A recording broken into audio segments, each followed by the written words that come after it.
Beni dünyanın her bir yerinden seyreden vatanımın değerli insanlarını saygı ve sevgiyle selamlıyorum.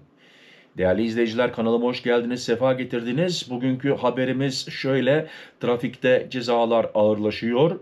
En düşüğü 40 bin Türk lirası.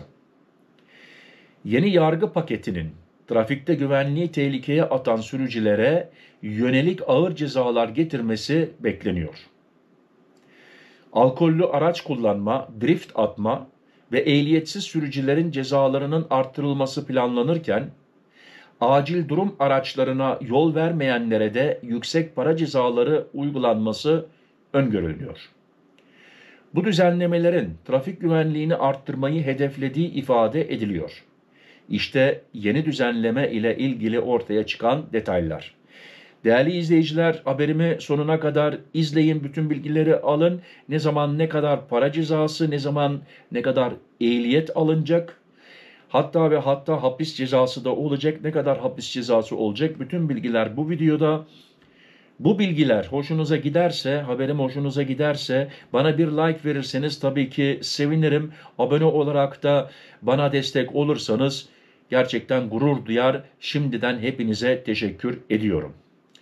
Adalet Bakanlığı ve AK Parti tarafından hazırlanan yeni yargı paketi, trafikte can ve mal güvenliğini tehlikeye atan sürücülere yönelik önlemli düzenlemeler sunuyor. Yapılacak düzenlemelerle birlikte alkollü araç kullanmanın cezası hapisle birlikte artacak. Drift atma ve ehliyetsiz araç kullanma gibi trafik suçlarının cezası ise önemli ölçüde yükseltilecek. Meclis gündemine gelmesi beklenen yeni paket, trafik suçlarına karşı caydırıcılığı arttırmayı amaçlıyor. Alkollü araç kullanma cezası artıyor. Türkiye Gazetesi'nde yer alan habere göre yeni yargı paketinde alkollü araç kullanma suçuna karşı oldukça sert düzenlemeler bulunuyor. Mevcut cezanın hapis kısmı 3 aydan 6 aya çıkarılacak ve cezanın yatarı olacak. Alkollü araç kullanmanın para cezası ise 9.267 liradan 50.000 liraya yükseltilirken ehliyete el koyma süresi 6 aydan 1 yıla çıkarılacak. Değerli izleyiciler, 9.267 TL nerede, 50.000 TL nerede? Yani dikkat, büyük para. Eğer yeni düzenleme kabul edilirse, alkollü araç kullananlar en az 36 gün, en fazla ise 144 gün cezaevinde kalacak. Ayrıca uyuşturucu etkisi altında araç kullanmanın cezası da 47.842 liradan, dikkat, 100.000 liraya kadar çıkarılacak. Ehliyeti geri alma süresi ise mevcut durumda olduğu gibi 5 yıl olarak uygulanmaya devam edecek. Değerli izleyiciler, 100.000 lira. Yani şimdi kafamdan şöyle hesaplamalar yapıyorum. Bir işçi bir ayda ne kadar kazanıyor? 100.000 lira ne kadar? Yani çok kişinin bir aylık maaşı burada maalesef yetmiyor. Onun için dikkat. Drift atanlara ağır cezalar. Trafikte güvenliği hiçe sayan ve drift yapan sürücülere yönelik cezalarda ciddi artışlar söz konusu. Drift atma cezası 46.392 liradan 80.000 liraya çıkacak. Ayrıca drift yapan sürücünün ehliyeti 60 günden 1 yıla kadar geri alınacak. Değerli izleyiciler, ben şahsen bu drift atan vatandaşlarımıza anlayış gösteremiyorum. Bana lütfen küsmeyin, darılmayın ama yani resmen hem kendi canını büyük bir riske atıyor ve öbür araçlardaki insanların da hayatını büyük bir tehlikeye atıyorlar. Öbür araçlarda da ufak çocuklar olabilir. Yani belki tanıdığıdır, belki akrabadır. Yani ben anlayış gösteremiyorum. Her neyse.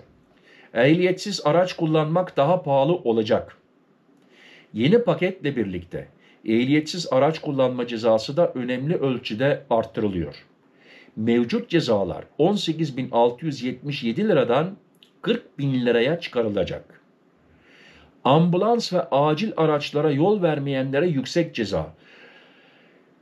Değerli izleyiciler, yani burada ne diyeceğimi ben de şaşırıyorum. Ambulansa ve acil araçlara neden yol verilmiyor?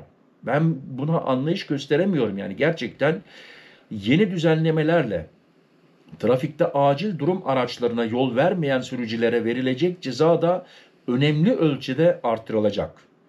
993 lira olan ceza bir şey değil. 20.000 liraya kadar çıkacak.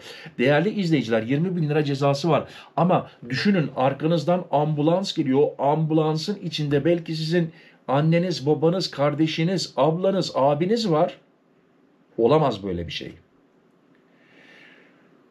Disiplinli olmamız lazım. Bu konuda Murat Bozdağ diyor ki disiplinli olmamız lazım, kurallara uymamız lazım. Yani ceza almadan bu kurallara uymamız lazım.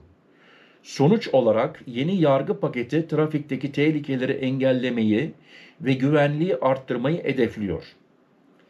Yapılacak düzenlemelerle birlikte sürücülere verilen cezalar caydırıcı olacak şekilde arttırılıyor.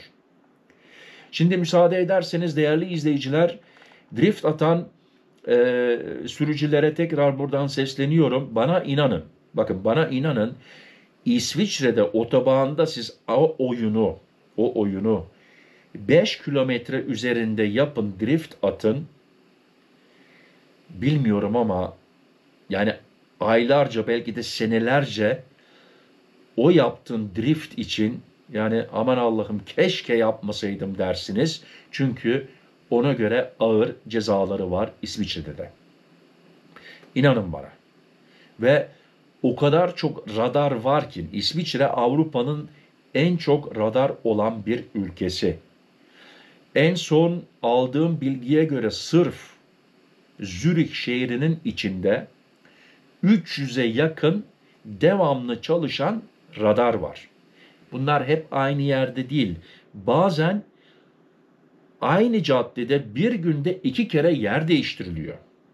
Yani şimdi sen diyelim ki bilmem ne caddesine girdin, radara yakalandın.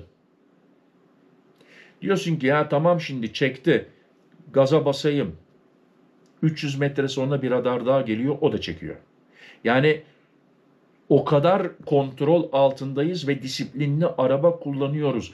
Burada kırmızıda geçti, bu yok. Yani çok az görürsün. Zaten geçerse kırmızıda muhakkak radar vardır orada, onu çeker. Onu çeker. Ne olmuş olur? Her sabah kalkarsın, polise çalışırsın. Her ay 800, 1000, 1500 euro, frank civarı bir para cezası ödersin. Onun için değerli izleyiciler, disiplinli olmamız lazım. Birbirimizin hayatını yani böyle yola atmayalım ya.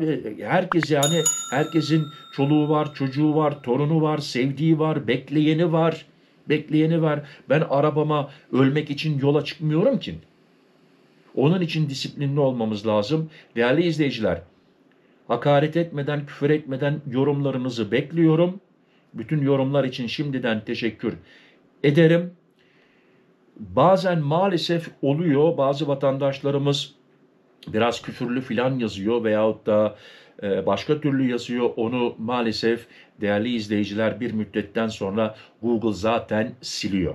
Google silmezse bile ben mecburum silmeye, küfürlü olduğu zaman. Bu YouTube kanalı değerli izleyiciler bir aile kanalıdır. Onun için rica etsem hakaret etmeden, küfür etmeden yorumlarınızı bekliyorum. Hepinize şimdi bugün günlerden pazar, hayırlı uğurlu bir pazar günü diliyorum. Kendinize dikkat edin, sıhhatinize dikkat edin. Sıhhatli kalın, benimle kalın. Hoşça kalın. Murat.